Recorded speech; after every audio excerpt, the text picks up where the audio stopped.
National conference के रुए रवा जम्मू कश्मीर नेशनल कॉन्फ्रेंस के प्रेसिडेंट सीआईडी में जाना पड़ता है कि हम ये लिखने वाले हैं, और अगर कहीं उठिए उधर को होगा कि खबरदार इधर आ जाओ, थाने में आ जाओ। मैंने ये अंग्रेजों के वक्त कोई नहीं देखा, मैंने महाराजा हरि सिंह के राज में भी ये नहीं देखा जो आज देख रहा कि सच बात तो बोल ही नहीं सकते।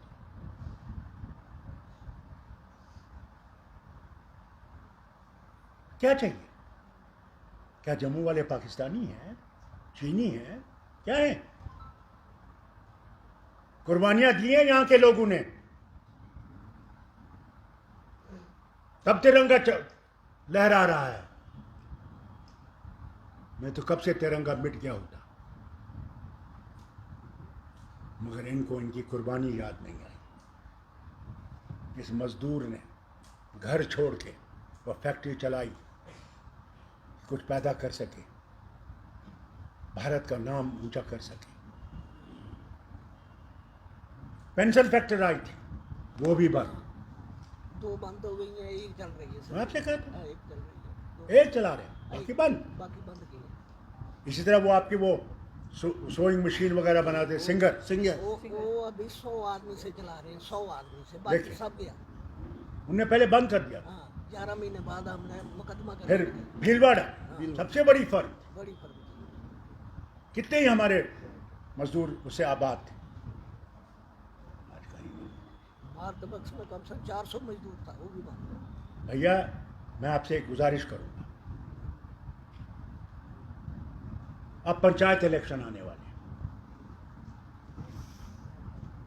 उसके बाद डीडीसी इलेक्शन आने वाले हैं, बीडीसी इलेक्शन वाले आने हैं, जो लोकल बॉडीज के इलेक्शन आने वाले हैं। मैं पहले इन लीडरों से कहना चाहता हूं जहां स्टेज पे बैठे, तुम में से अगर कोई भी ये समझता है कि मैंने इलेक्शन लड़ना है, पहले अपने वार्ड में मुझे दिखाओ पर जीत कर कि तुम कोई वार्ड जीत सकते। मैं तो कल नहीं कहना फारूक अब्दुल्ला हमें सीट दो, फारूक अब्दुल्ला आपको सीट देने के लिए तैयार नहीं है। मैं आज ये कह देता, पहले दिखाओ मुझे कि तुम इन गरीबों के साथ खड़े हो और ये तुम्हारे गरीब तुम्हारे साथ हैं, मुझे दिखाओ। और बेहतर है कि क्यों ना वो ना पढ़ाई क्यों ना हो, मगर लोग उसके साथ हों और वो लोगों के लिए आवाज बुलंद कर सके, उसको लाइए जो भगवान के सिवा किसी से नहीं डरे। याद रखना, जिंदगी और मौत सिर्फ उसके हाथ में है, जिंदगी और मौत किसी और के हाथ में नहीं है। बेहतर है कि सच बोलो और सच बोल के मरो, स्वर्ग मिलेगा। झूठ बोल के मरोगे तो नर्क में मरोगे, वहीं बैठो। हिम्मत करो। क्या है, हम कोई प्रोपेगेंडा नहीं करते हैं कि मुल्क के खिलाफ करेंगे, नहीं। हमने बसता मुल्क के साथ है, रहना इनके साथ, मरना इनके साथ। हमने चीन के साथ नहीं मरना, पाकिस्तान के साथ नहीं मरना, हमने भारत के साथ मरना। इसे हमारी आवाज सुनो, हमारे गरीब की आवाज सुनो, उसका हाल क्या है। वो घर में मर रहा है और तुम लोग दफ्तरों में बैठ के ऐश कर रहे हो, पार्टियां दे रहे हो, विस्कियां पी रहे हो, इनका खून पी रहे हो।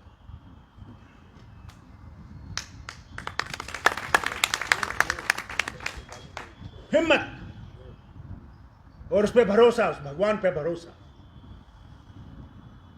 उसके सिवा कुछ भी नहीं है। वही था, वही है और वही रहेगा, बाकी सब मिट जाएगा। कहाँ है वो बड़े बड़े एम्पायर, ईरान, मिस्र, रोमा, सब मिट गए जहां से। कहाँ है आज बरतानिया का एम्पायर जो कहते थे कि सूरज हमारे ऊपर कभी उठ नहीं सकता, गरूब नहीं होगा। कहां है फ्रेंच एम्पायर, कहां है इटालियन एम्पायर, कहां है रूसी एम्पायर, कहां है स्पेनिश और पोर्चुगीज एम्पायर? छोटे छोटे टापे रह गए, आजाद हो गई दुनिया।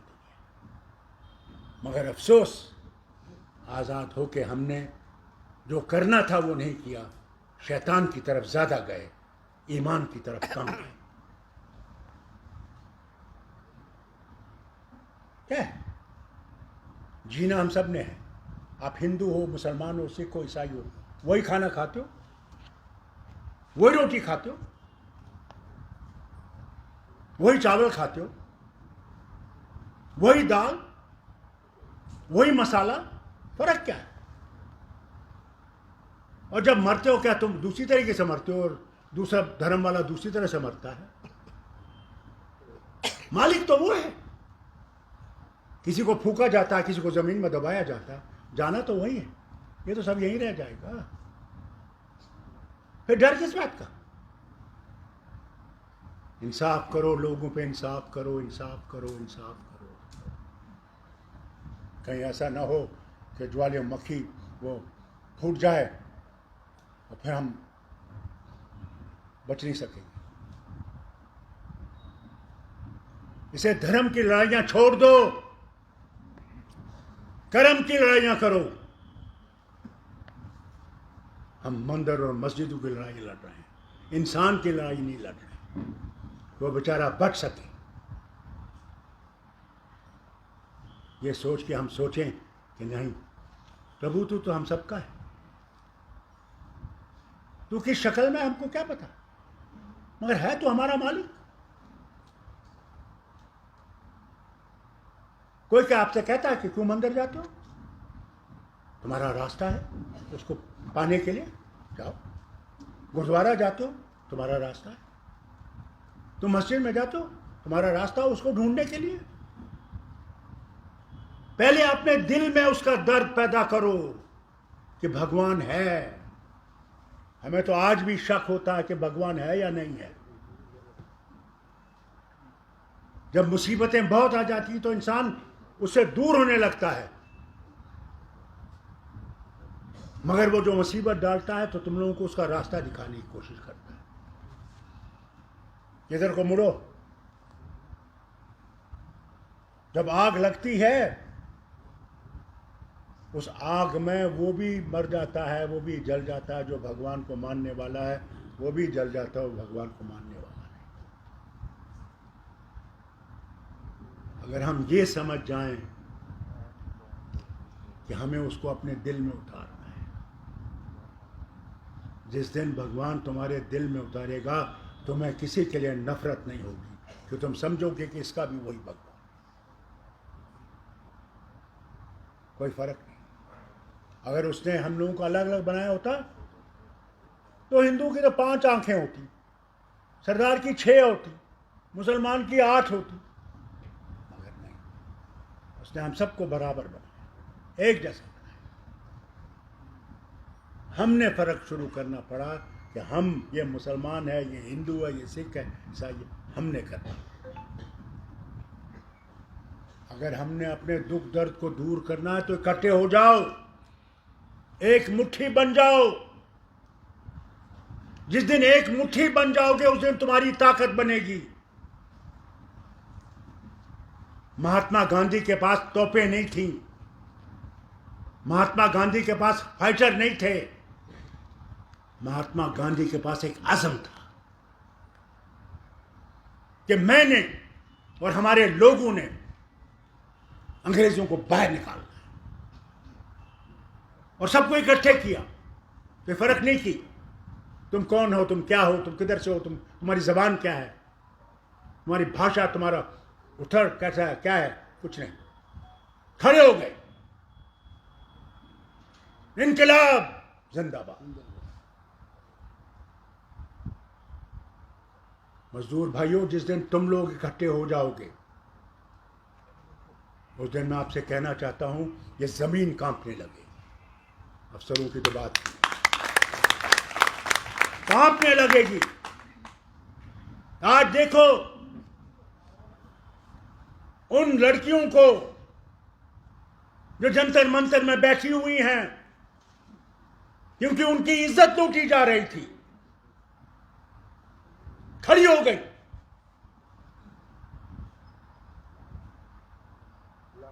हिम्मत से खड़ी हो गई कि मर जाएंगे मगर हम मुकाबला करेंगे। खड़े हो गए। वो मेरी भी बेटी है, आपकी भी बेटी है, मेरी भी बेटी है, आपकी भी बहन है। जब किसी ने नहीं सुनी तो बड़ी अदालत में पहुंचे। मुबारक हो सुप्रीम कोर्ट को, मैं मुबारक करता हूं। उन्होंने सुनी उनकी बात और कहा एफआईआर लगाओ इस पे। आजकल तो एफआईआर उन लोगों पर लगाई जाती है जो इस हुकूमत के खिलाफ है, उनको सीधा अंदर कर दिया जाता है, कोई सुनने वाला नहीं। वही आपने करना है। जिससे आप में वो हिम्मत आएगी, जिस तरह बेटियों में आई, तुम सरकारों को हिला दोगे, तख्त मिटा दोगे। उसकी तरफ चलो। वो तब आएगा जब आप उसकी रस्सी पकड़ेंगे, जिसे हम भगवान कहते हैं, अल्लाह कहते हैं, उसकी रस्सी पकड़ो और उसे समझो कि वही देने वाला है। जिस दिन वो तुम्हारी रोजी बंद करेगा, तुम्हें अगर हजारों भी देने आएंगे, तुम्हारी यहां हल्क से नहीं उतरेगी। मैं मुबारक करता हूं आपको कि आप में वो हिम्मत है, आप इनको जोड़े हुए हैं। अगर और करना, इनके घरों में जाना, इनकी माँ बहनों की हालत देखनी है, मैं अपने लीडर से कहूंगा, इन सब से, इनको देखिए, इनके घरों में पहुंचे, कोई ना कोई थोड़ी सी मदद कर दीजिए, जहां से भी हो सकता है। वो देने वाला वो है, जितना हाथ खोल के दोगे उतने से ज्यादा देगा। हाथ कभी बंद मत करो, दरवाजा कभी बंद मत करो, क्योंकि हो सकता है कि भगवान तुम्हारे दरवाजे के सामने खुद खड़ा हो। इन गरीबों का सोचो। और मैं आपको एक बात यकीन दिलाता हूं, एक बात याद रखिएगा, अगर उसने हमें हुकूमत लाई, मैं वादा करता हूं आपसे कि 1 महीने के अंदर अंदर आपके मसले हल नहीं होंगे। फारूक अब्दुल्ला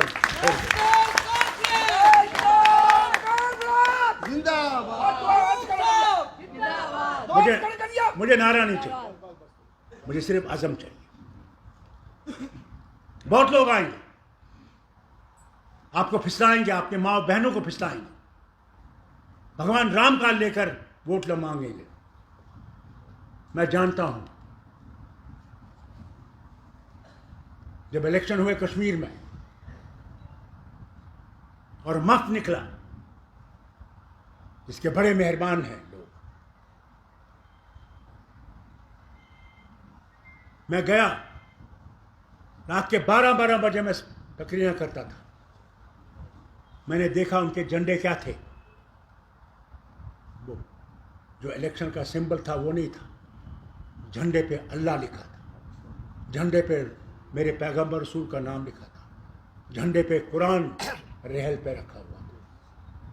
मैं घर 12 बजे पहुंचा तो मेरे आंसू आ रहे थे। मेरी माँ ने मुझसे पूछा, बेटा तुम रो क्यों रहे हो? मैंने कहा, माँ आज मैं पहली दफ़ा देख रहा हूँ कि आज लोगों को कहा जा रहा है कि खुदा के लिए वोट दो, उसके रसूल और कुरान के लिए वोट दो। मैंने कहा, परवरदिगार वो कब वोट देंगे? वोट तो मुझे चाहिए। और आएंगे तुम्हारे पास, उस वक्त कहना भगवान को वोट नहीं चाहिए, वोट तुमको चाहिए। और याद रखना, ये बड़ी बड़ी ट्रिकें खेलेंगे,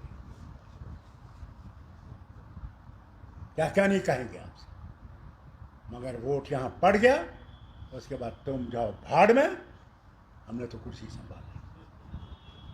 ये याद रखना, ये ना हो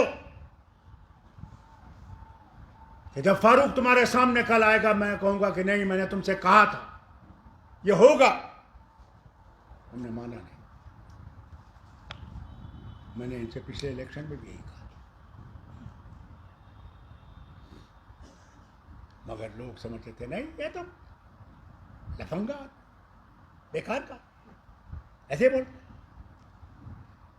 जब आप तुम लोग पिस रहे हो ना, धड़ाधड़ पिस रहे हो, अब तुम लोगों को याद आ रहा है कि उनने वादे क्या किए थे और किया क्या। अब होशियार रहना, अब गलती की तो फिर खुदा ही बचाए। ये अब आपका काम है, आपकी जमात का काम है, हर घर में पहुंचे। हमें घर में पहुंचेंगे। हमने मुल्क को कमजोर नहीं करना है, मुल्क को मजबूत करना है। हम कभी भी पाकिस्तानी नहीं थे, मगर हर वक्त हम पे उंगली उड़ाई जाती थी पाकिस्तान। अरे हमने पाकिस्तान जाना होता तो 47 में चले गए होते, सारा पाकिस्तान में चला गया होता, हिंदू यहां से भाग गया होता। उस वक्त नेशनल कॉन्फ्रेंस ऑफ शेख अब्दुल्ला था, कभी मत भूलो। उसने कहा नहीं, हमें रहना है तो भारत के साथ रहना है। किस भारत के साथ? जिसमें सब बराबर हो, कोई बड़ा नहीं, कोई छोटा नहीं, कोई धर्म ये नहीं, कोई धर्म वो नहीं, सब धर्म बराबर।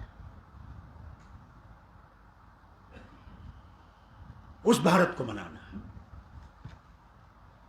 उसमें कोई फर्क ना हो। तुम हिंदू हो, मुसलमान हो, सिख हो, ईसाई हो, कोई भी हो, तुम भारतीय। किसी के तो हिम्मत नहीं होने से शक करने की कि तुम क्या है।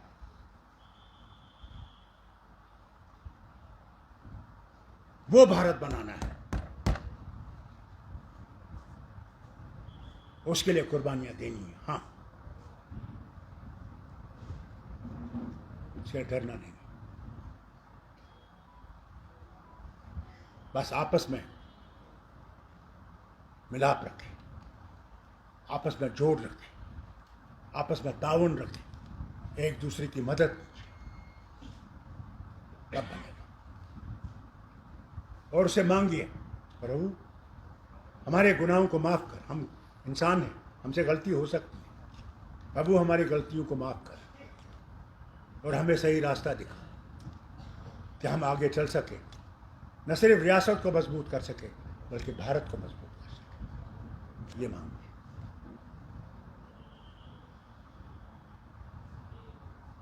इन्होंने G20 की मीटिंग रखी। G20 की मीटिंग कहां रखी? लद्दाख में, चीनियों को दिखाने के लिए कि लद्दाख हमारा है।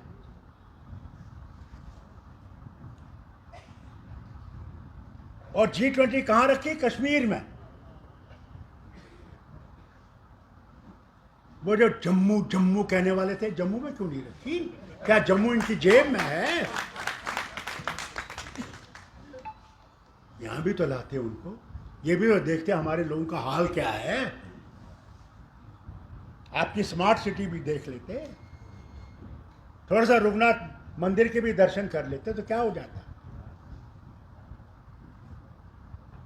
पत्नी टॉप जाते, वहां तो बहुत बड़ा बाग इन्होंने खोला है, ट्यूलिप गार्डन। अरे ट्यूलिप गार्डन दिखा देते उनको, और तो कुछ नहीं दिखाते। मगर नहीं, और जम्मू के मेहरबान लीडर जम्मू जम्मू जम्मू, उनके मुंह पे ताला लगा। वो भी थोड़ी सी डोगरी सुनते, थोड़े से डोगरी गाने सुनाते उनको। वो सिपाहिया, क्या सिपाहिया? भला सिपाहिया डोगरिया। डोगरिया क्या, हम भी देखते उनको नाचते हुए उनके साथ। क्या बात थी? उनको भी पता लगता कि भाई डोगरी भी एक जबान है और डोगरा भी एक इलाका है। उनको पता नहीं, वो तो जेब में है कि इसको तो हम तो कभी भी जीत सकते हैं। क्या बोल रहे हैं, राम खतरे में है।